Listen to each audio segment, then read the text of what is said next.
स्वागत है आपका सर्वेश्वर स्टडी चैनल पर। दोस्तों आज हम आपके लिए हिंदी के बहुत ही महत्वपूर्ण प्रश्न उत्तर लेकर के आए हैं, वो भी वर्णमाला के अध्याय से। दोस्तों ये हिंदी कई प्रतियोगी परीक्षाओं में पूछी भी जाती है, चाहे वो यूपी ट्रिपल एससी की कई परीक्षाओं वीडियो में भी पूछी जाती है, यूपी ट्रिपल एससी के लेखपाल में भी पूछी जाती है, यहाँ तक कि एसआई वगैरह में भी आती है, पुलिस में भी आती है। दोस्तों मैं आपसे ये कहूँगा कि हिंदी को बड़े कंसंट्रेट से पढ़ें, ध्यान लगा करके पढ़ें तथा आने वाली आगामी परीक्षाएं हैं उनमें हिंदी के लिए प्रिपेयर हो जाएं। कोई भी प्रश्न कहीं से भी आए आप उस प्रश्न को छोड़ करके ना आए, प्रत्येक प्रश्न यहाँ पर कराया जाएगा सर्वेश्वर स्टडी चैनल पर। दोस्तों प्लीज इस वीडियो को लाइक करें, शेयर करें तथा सब्सक्राइब करें और तथा बेल आइकन को प्रेस करें। दोस्तों आज हम वर्णमाला के कई प्रश्न लेकर के आए हैं। तो दोस्तों वर्णमाला शब्द क्या है? वर्णमाला शब्द है वर्णों का क्रम, जिसे वर्णमाला कहते हैं, जिसका इंग्लिश में अल्फाबेट नाम दिया गया है, जिसे इंग्लिश में अल्फाबेट के नाम से कहते हैं। दोस्तों वर्णमाला तो मैंने बता दिया कि वर्णों का क्रम, और वर्णमाला को तो वर्णों का क्रम कह दिया, लेकिन स्वव्यवस्थित क्रम को, जो स्वव्यवस्थित क्रम होता है जैसे आ से ज्ञा तक। अब दोस्तों इसमें एक बात कहें कि भाषा की सबसे छोटी इकाई यदि कही जाए तो क्या होती है? वर्ण। और जब भाषा की सबसे छोटी इकाई है वर्ण है, तो वर्ण का ही तो क्रम बनेगा, तभी तो वर्णमाला होगी। दोस्तों वर्णमाला का ही हम आज चैप्टर लेकर के आए हैं, वर्णमाला का अध्याय लेकर आए हैं। दोस्तों आज हम देखते हैं वर्णमाला के प्रश्न क्या क्या हैं, कैसे हैं। दोस्तों प्लीज वीडियो को लाइक करें तथा अपने दोस्तों को ज्यादा से ज्यादा शेयर करें और सब्सक्राइब करें तथा बेल आइकन को प्रेस करें, जिससे कि हमारे द्वारा बनाए गए प्रत्येक वीडियो आपको मिलते रहें। और लेखपाल की तैयारी के लिए आगामी परीक्षा है लेखपाल की, जब फॉर्म पड़े और जब एग्जाम हो जाए कोई क्लियर नहीं, क्योंकि सरकार ने नोटिफिकेशन के बारे में अनुमति दे दी है। अब यूपी ट्रिपल एससी नोटिफिकेशन कब जारी करता है ये अब यूपी ट्रिपल एससी के ऊपर डिपेंड करता है। दोस्तों देखते हैं ये प्रश्न क्या है वर्णमाला से। पहली बात तो ये कि यहाँ पे वर्णमाला, मैंने कहा था कि वर्णमाला किसे कहते हैं, तो वर्णमाला क्या शब्द है, वर्णमाला शब्द कहां से आया? तो वर्णमाला शब्द, जैसे इसका एक परिभाषा देखी जाए तो वर्णों के व्यवस्थित समूह को क्या कहते हैं? वर्णमाला कहते हैं। जो वर्णों का व्यवस्थित समूह होता है उसको वर्णमाला कहते हैं।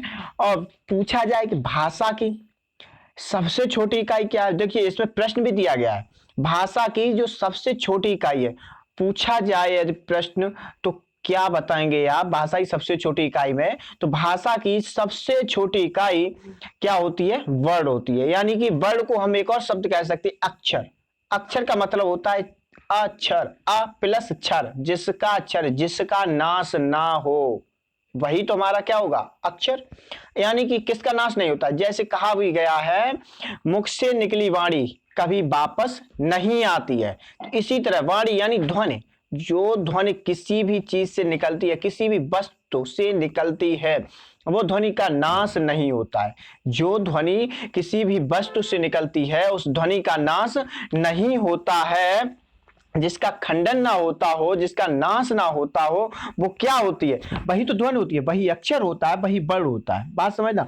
और जो ध्वनि, मैंने कहा ना ध्वनि का नाश नहीं होता है, किसी भी रूप में चली जाए पर ध्वनि का नाश नहीं होता। जिसका नाश ना हो वही तो इकाई होती है सबसे छोटी। जैसे आ का जो तुमने ध्वनि निकाली अ, ये इसका नाश नहीं है, इसका कोई नाश नहीं, इसका कोई खंडन नहीं, इसलिए आ हमारा क्या हुआ? एक वर्ण हुआ। क्या हुआ? एक वर्ण हुआ। अब देखिएगा यदि पूछा जाए कि सबसे छोटी इकाई, तो वर्ण या अक्षर या ध्वनि कुछ भी कह दो इन तीन में से, लेकिन यहीं पर एक प्रश्न और बनता है कि यदि पूछा जाए भाषा की सबसे छोटी सार्थक इकाई क्या है, तो भाषा की सबसे छोटी सार्थक इकाई जो होती है वो हमारा क्या होता है? शब्द होता है। क्या होता है? शब्द होता है। शब्द क्या होता है? कई वर्ण मिलकर के शब्द बनते हैं, एक वर्ण से शब्द नहीं बनता है, एक वर्ण तो वर्ण ही रहता है, एक से अधिक वर्ण शब्द बनाते हैं। जैसे एक वर्ण में यदि एक और वर्ण जोड़ दिया जाए तो शब्द बन जाता है। जैसे राम, श्याम, राधा, सीता, शिव, ब्रह्मा, विष्णु, ये सब क्या है? ये सभी हमारे शब्द हैं। अब शब्दों में और भी उत्तर मतलब एग्जाम्पल देख लीजिए, उदाहरण देख लीजिए कैसे होते हैं। उसमें शब्द चाहे कितना भी नाम ले लो, बड़ा सा बड़ा नाम, जैसे रघुनंदन, शिव प्रताप, रामेश्वर दयाल, कोई भी नाम ले लो। यहाँ तक कि मैं आपको बता दूं, इस चैनल का नाम है सर्वेश्वर स्टडी। ये सब क्या है? जो सर्वेश्वर है ये एक शब्द है। स्टडी क्या है? स्टडी भी एक क्या है? शब्द है। यदि इनके अक्षर यानी वर्ड देखे जाएं तो क्या है? स को अलग कर दिए, व को अलग कर दीजिए, र को अलग कर दीजिए, ये सभी क्या हैं? इनको जब खंडन करके लिख दिया जाता है, ये हमारे क्या बन जाते हैं? वर्ड बन जाते हैं। आप देखिए अगला प्रश्न देखते हैं दोस्तों। इसमें मैंने कहा था कि वर्णमाला किसे कहते हैं। मैंने अभी बताया था वर्णमाला किसे कहते हैं कि वर्णों के व्यवस्थित समूह को वर्णमाला कहते हैं। क्या कहते हैं? वर्णों के व्यवस्थित समूह को वर्णमाला कहते हैं। दोस्तों वर्णमाला में यदि पूछा जाए कि वर्णों का जो क्रम होता है वो किस रूप में पाया जाता है, वर्णमाला क्रम में ही होता है, क्योंकि ये स्वव्यवस्थित होता है। अब दोस्तों इसमें अगला प्रश्न देखते हैं क्या है। अगला प्रश्न, प्रश्न नंबर 3 देखिए दोस्तों। प्रश्न नंबर 3 क्या कहता है? यदि पूछा जाए हिंदी में उच्चारण के आधार पर कितने वर्ण होते हैं। यदि एग्जाम में कोई प्रश्न आता है कि हिंदी में उच्चारण के आधार पर कितने वर्ण होते हैं, जो तुम मौखिक बोलते हो ना, उच्चारण के आधार पर वो कितने वर्ण होते हैं, तो देखिएगा उच्चारण के आधार पर 45 वर्ण होते हैं। अब 45 वर्ण कौन कौन से होते हैं? अब देखिएगा 45 वर्णों में 10 स्वर होते हैं। कितने स्वर होते हैं? 10 स्वर होते हैं। और 35 व्यंजन होते हैं। 35 व्यंजन और 10 स्वर होते हैं, तो ये 45 वर्ण हो जाते हैं। ये हमारे उच्चारण के आधार पर होते हैं। अब इसी के साथ ही साथ इसी की तरह एक अगला प्रश्न भी यदि आ जाए, क्या है प्रश्न? हिंदी में लेखन के आधार पर कितने वर्ण हैं। यहाँ पे देखिएगा उच्चारण के आधार पर पूछा गया था और यहाँ पे पूछ रहा हूँ मैं लेखन के आधार पर। और जब एग्जाम में ये ऐसे प्रश्न आ जाते हैं तो लोग अचंभित भी हो जाते हैं कि उच्चारण के आधार, लेखन के आधार, ये क्या है? ये तो वही तो होंगे क्वेश्चन वर्ड, 45 लिख दूं या 52 लिख दूं, ये तो एक कन्फ्यूजन हो जाती है ना। तो कन्फ्यूजन ना करें, प्रश्न को देखें, अच्छे से समझें। उच्चारण के आधार पर केवल 45 वर्ण होते हैं, जिसमें 10 स्वर और 35 व्यंजन होते हैं। लेकिन लेखन के आधार पर यदि पूछा जाए तो लेखन के आधार पर 52 वर्ण होते हैं। कितने होते हैं दोस्तों? 52 वर्ण होते हैं। अब देखिएगा जो लेखन के आधार पर 52 वर्ण होते हैं ना, इसमें स्वरों की संख्या पूछी जाए तो 13 होती है। कितनी होती है? 13 होती है। अब देखिएगा उच्चारण में 10 स्वर होते हैं और लेखन में 13 स्वर है। जो 3 स्वर हमारे बढ़ जाते हैं वो स्वर कौन से होते हैं? अब देखिएगा 10 स्वर तो उच्चारण में होते ही होते हैं, और जो इसमें 3 स्वर बढ़ते हैं वो हमारे होते हैं, सबसे पहले होते हैं मेरे अयोगवाह। अयोगवाह कौन से होते हैं? अयोगवाह वर्ण 2 होते हैं, जिन्हें अंग और आहा के नाम से जाते हैं। अंग वर्ण और आहा वर्ण 2 वर्ण ऐसे हैं जो अयोगवाह के नाम से जाने जाते हैं। ये बढ़ जाते हैं स्वर में। इसके साथ ही साथ एक वर्ण और ऐसा है जो लेखन के आधार पर बढ़ जाता है, जो इस समय ऋ के नाम से जाना है। जो ऋ होती है उसको हम लेखन के आधार पर एक स्वर के रूप में बना लेते हैं, तो वो हमारे 13 स्वर हो जाते हैं। अब देखिएगा व्यंजन। व्यंजन उच्चारण के आधार पर भी 35 होते हैं और लेखन के आधार पर भी 35 होते हैं, लेकिन इसमें 4 संयुक्त व्यंजन भी होते हैं। संयुक्त व्यंजन, मिश्र व्यंजन, मिश्रित व्यंजन जिन्हें कह दो। तो ये कौन कौन से होते हैं? छत्री वाला 6 एक होता है, और एक होता है हमारा त्रिशूल वाला, एक होता है ज्ञानी वाला हमारा ज्ञा। देखिएगा ये हमारे क्या होते हैं? 3 तो बड़ी ये हो गई। इसके बाद होता है एक श्रावण वाला, जो श्रावण मास चल रहा है ना, ये श्रावण वाला श्रा, ये भी हमारा संयुक्त व्यंजन या मिश्रित व्यंजन के रूप में आता है। इस तरह से हमारे कितने और बढ़ जाते हैं? 7 वर्ड्स और बढ़ जाते हैं। कितने? 7 वर्ड्स और बढ़ जाते हैं। तो 45 से हमारे कितने अधिक हो जाते हैं? 7 बढ़ जाते हैं तो 52 हो जाते हैं। लेखन के आधार पर 7 बढ़ जाते हैं तो 52 हो जाते हैं, और उच्चारण के आधार पर 7 कम हो जाते हैं, 45 रह जाते हैं। अब देखिएगा दोस्तों, अब अगला प्रश्न क्या है? अगले प्रश्न में पूछा गया है कि वर्णमाला जो है वह कितने प्रकार की होती है। अब देखिएगा प्रश्न किया गया है वर्णमाला कितने प्रकार की होती है। तो दोस्तों वर्णमाला के 2 प्रकार होते हैं। कितने होते हैं? 2 प्रकार होते हैं। जैसे एक नंबर होता है स्वर का, दूसरा होता है व्यंजन का। एक होता है स्वर का और दूसरा होता है व्यंजन का। दोस्तों अब देखिएगा स्वर और व्यंजन। स्वर शब्द क्या है? यहाँ से देखिएगा स्वर शब्द क्या है। पहले हम स्वर को ही लेके चलते हैं, यहाँ पे केवल स्वर को। व्यंजन का वीडियो आगे पार्ट 2 में बना देंगे, लेकिन स्वर की तरफ देखिए स्वर क्या है। स्वर हमारा जो है स्वतंत्र रूप से बोले जाने वाले वर्ड जो होते हैं वो हमारे क्या कहलाते हैं, स्वर कहलाते हैं। स्वतंत्र रूप से बोले जाने वाले वर्ड क्या कहलाते हैं, स्वर कहलाते हैं। जैसे कहा भी जाए कि जो उच्चारण की दृष्टि से देखे जाए, चाहे लेखन की दृष्टि से देखे जाए, किसी भी रूप से देखे जाए, लेकिन स्वर जो होते हैं वो हमारे क्या होते हैं, बिल्कुल स्वतंत्र रूप से बोले जाते हैं। वही हमारे क्या होते हैं, जो वर्ड स्वतंत्र रूप से बोले जाते हैं वो हमारे वर्ड कहलाते हैं, वो हमारे वर्ड कहलाते हैं जो स्वतंत्र रूप से बोले जाते हैं। अब अगला प्रश्न देखते हैं इसी में क्या है। जो अगला प्रश्न है वो हमारा है स्वर। स्वर कितने प्रकार के होते हैं, यहीं पे देखिएगा। यहाँ पे वर्णमाला कितने प्रकार की, तो 2 प्रकार, एक होती है स्वर, एक होती है व्यंजन। अगला प्रश्न इसी में दिया गया, मैंने कहा ना स्वर आगे पढ़ाएंगे, तो इसी में स्वर बढ़ते चलेगी कि स्वर कितने प्रकार के होते हैं। तो स्वर दोस्तों 3 प्रकार के होते हैं। स्वर कितने प्रकार के होते हैं, 3 प्रकार। कौन कौन से होते हैं, पहला होता है ह्रस्व स्वर, दूसरा होता है दीर्घ स्वर, तीसरा होता है प्लुत स्वर। पहला होता है ह्रस्व स्वर, दूसरा होता है दीर्घ स्वर और तीसरा होता है प्लुत स्वर। अब देखिए ह्रस्व स्वर क्या है।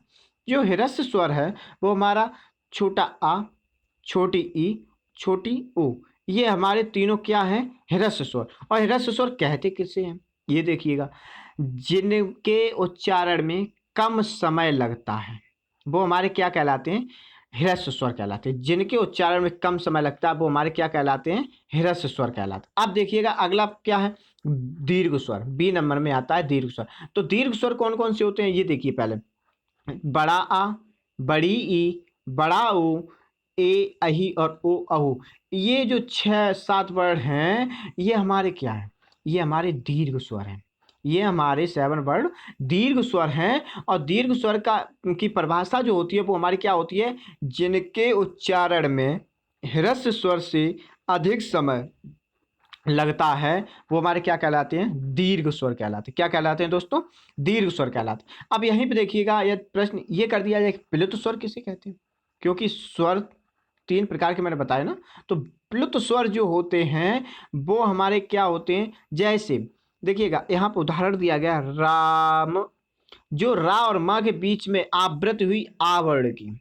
श्याम, जो सा और मा के बीच में जो आवृत्ति हुई आ वर्ण की।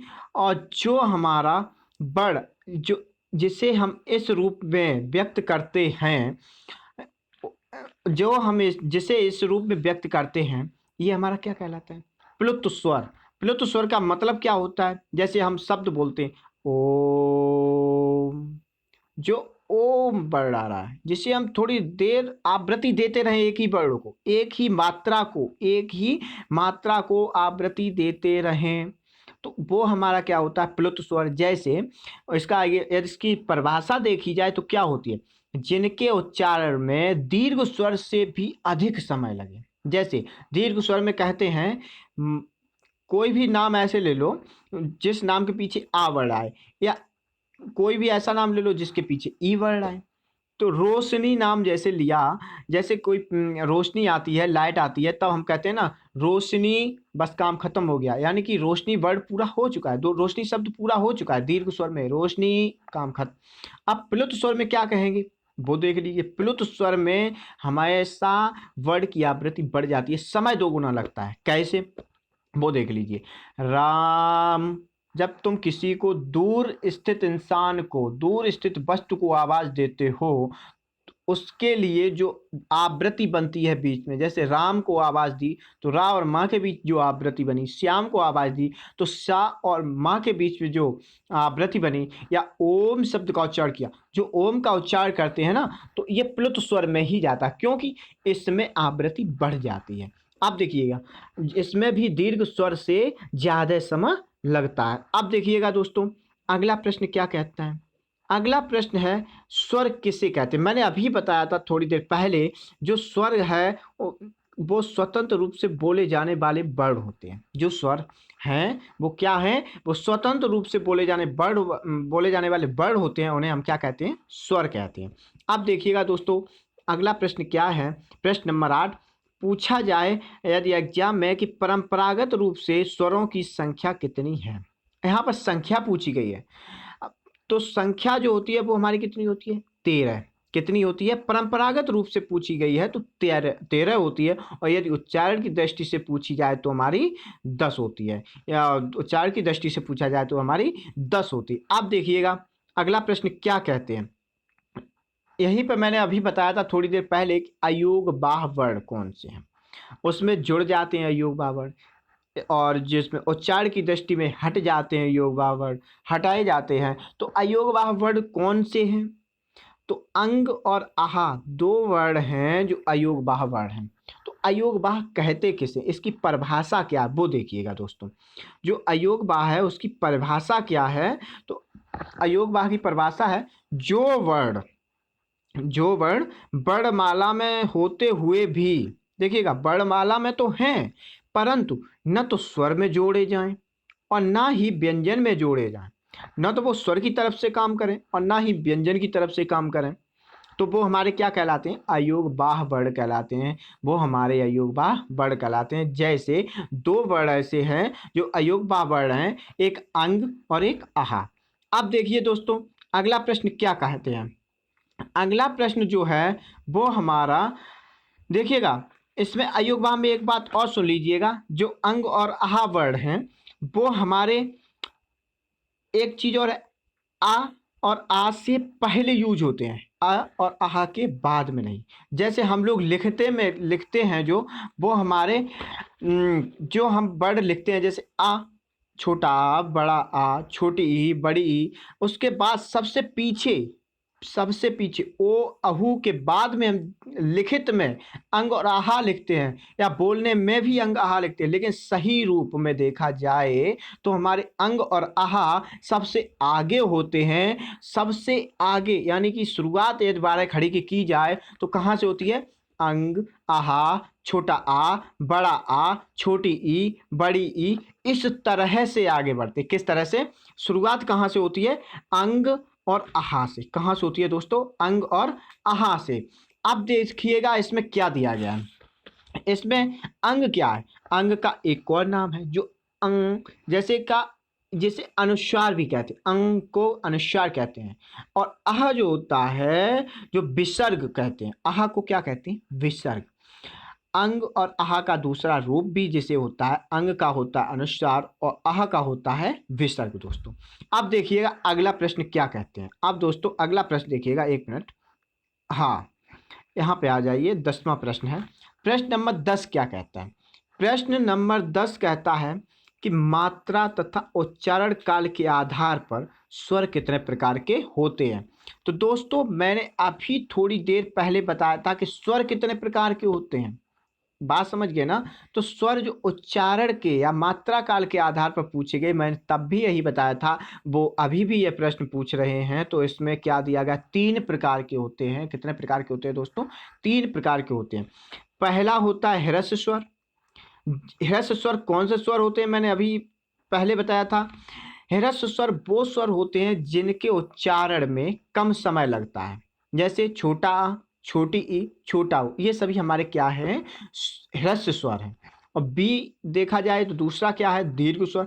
दीर्घ स्वर वह स्वर होते हैं जिनके उच्चारण में ह्रस्व स्वर से अधिक समय लगता हो, यानी कि 2 मात्रा का समय, कितने का, 2 मात्राओं का समय लगता हो, दीर्घ स्वर कहलाते हैं। जैसे बड़ा आ, बड़ी ई, बड़ा ओ, इसके बाद ए आई ओ औ।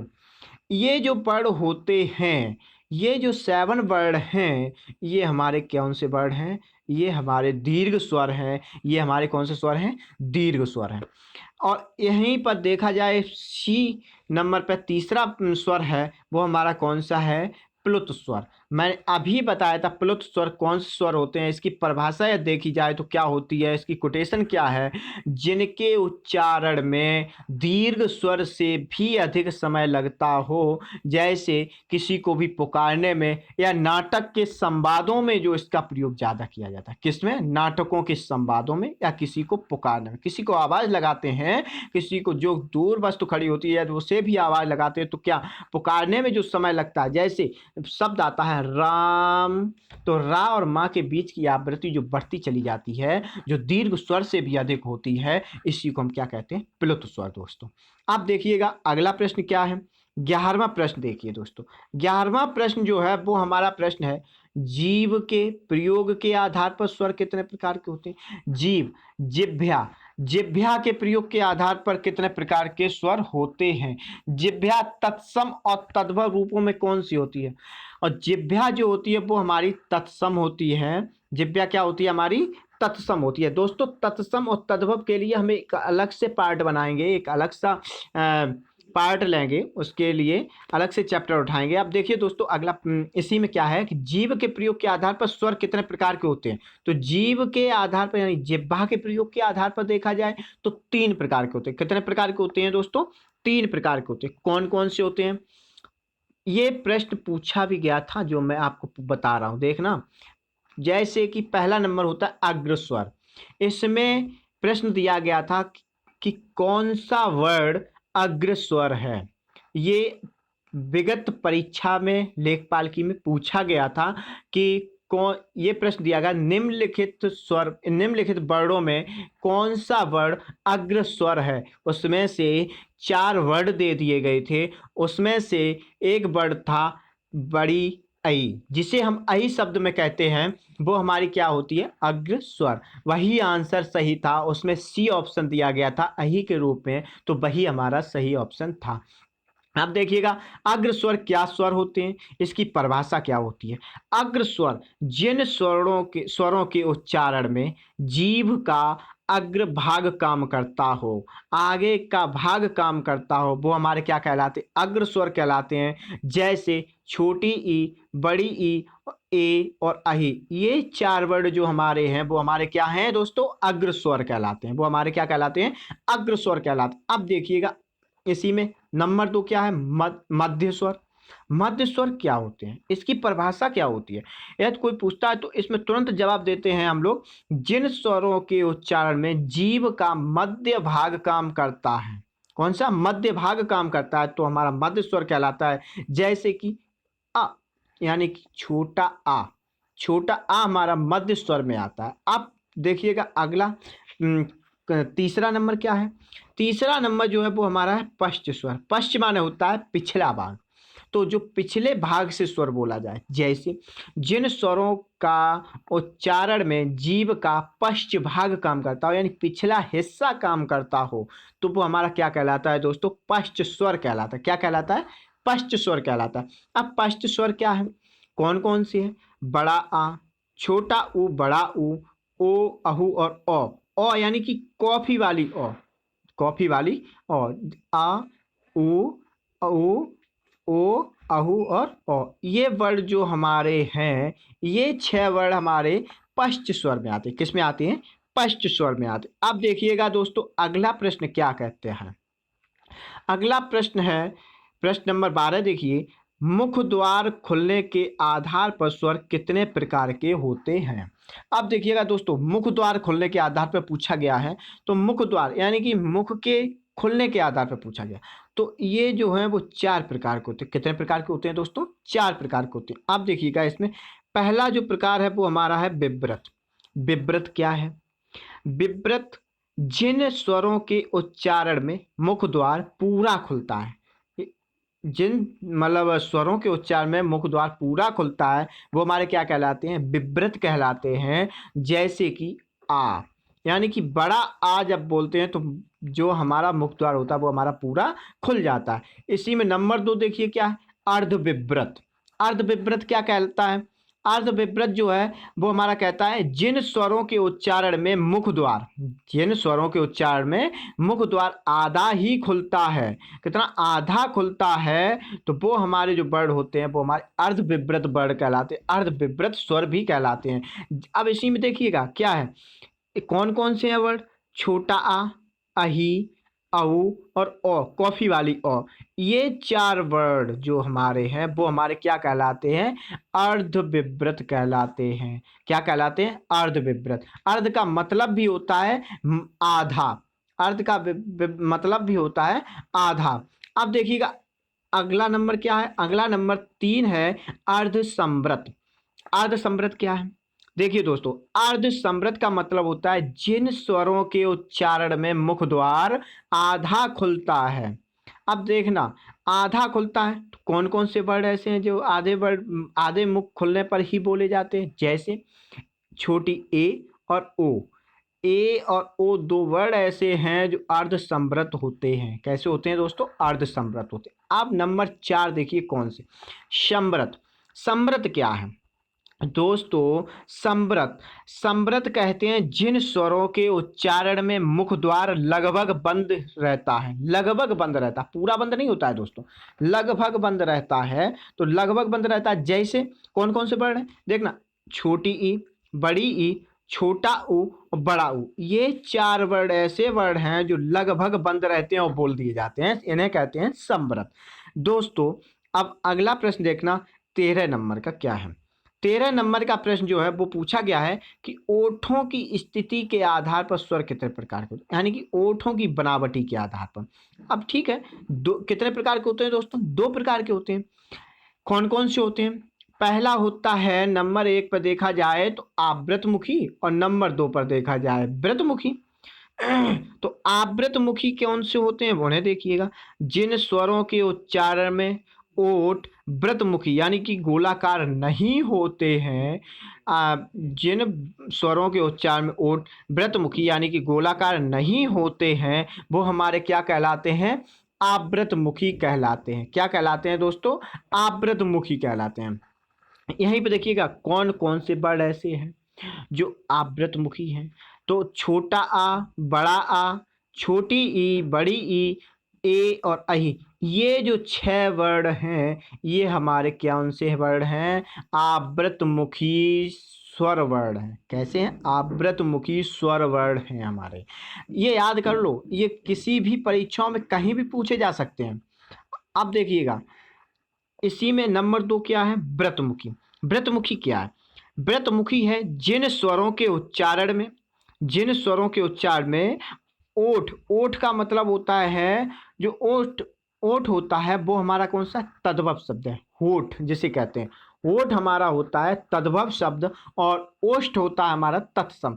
तो इसमें कहा गया है जिन स्वरों के उच्चारण में ओष्ठ व्रतमुखी या गोलाकार होते हैं, होठ व्रतमुखी या गोलाकार होते हैं, वो हमारे क्या कहलाते हैं? व्रतमुखी। और जो नहीं होते हैं उनके आगे अव्रतमुखी, वो हमारे क्या होते हैं? अव्रतमुखी। अब देखिए व्रतमुखी कौन कौन से होते हैं?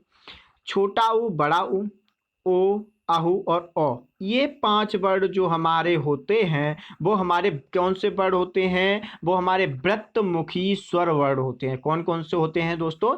व्रतमुखी स्वर वर्ड होते हैं। अब देखिएगा दोस्तों 14वां प्रश्न क्या कहता है? ये लास्ट सेकंड प्रश्न है।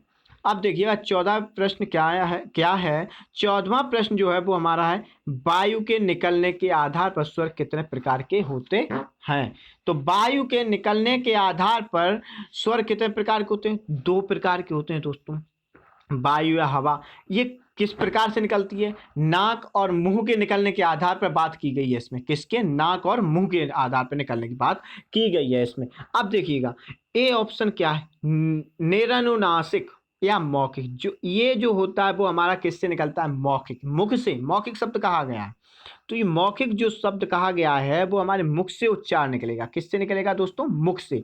तो मुख से स्वर कितने प्रकार के होते हैं? मुख के हवा निकलने पर, मुख से वायु निकलने पर स्वर कितने प्रकार के होते हैं? तो देखिएगा, मुख से जब निकलेगी तो आ, ई, उ, ये जो वर्ड, सभी वर्ड, ये सभी स्वर वर्ड हमारे मौखिक स्वर हैं। कैसे हैं दोस्तों?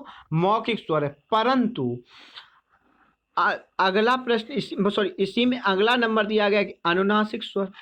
अनुनासिक स्वर में अंग, अ, ई जो नाक के स्वर से बोला जाए, यानी कि चंद्र बिंदु लगा करके, चंद्र बिंदु लगा करके जिस वर्ड के आगे हम लगा देते हैं मौखिक स्वर में, वो हमारे सभी क्या हो जाते हैं?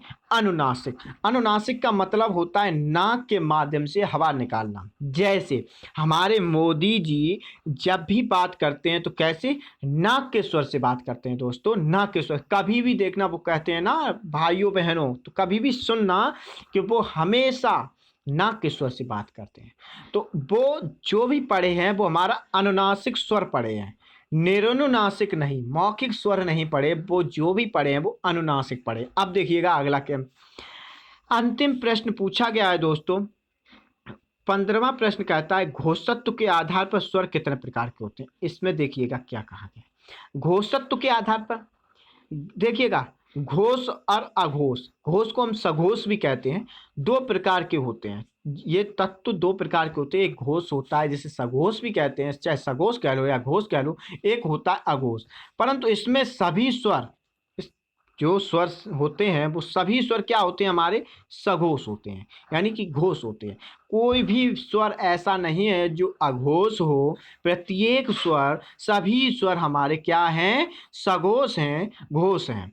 दोस्तों वीडियो अच्छा लगे प्लीज़ वीडियो को लाइक करें, शेयर करें तथा सब्सक्राइब करें। ज़्यादा से ज़्यादा लोगों को शेयर करें, अपने फ्रेंडों को शेयर करें तथा वीडियो को सब्सक्राइब करें, बेल आइकन को प्रेस करें, जिससे कि हमारे द्वारा बनाए गए प्रत्येक वीडियो आपको समय समय पर मिलते रहें। आने वाली आगामी परीक्षाओं में आप इनमें बैठ करके उन परीक्षाओं में आए हुए प्रश्नों को सफलतापूर्वक हल करके अपने आप को उस भर्ती प्रक्रिया में शामिल कर सकें और जॉब प्राप्त कर सकें। थैंक यू दोस्तों।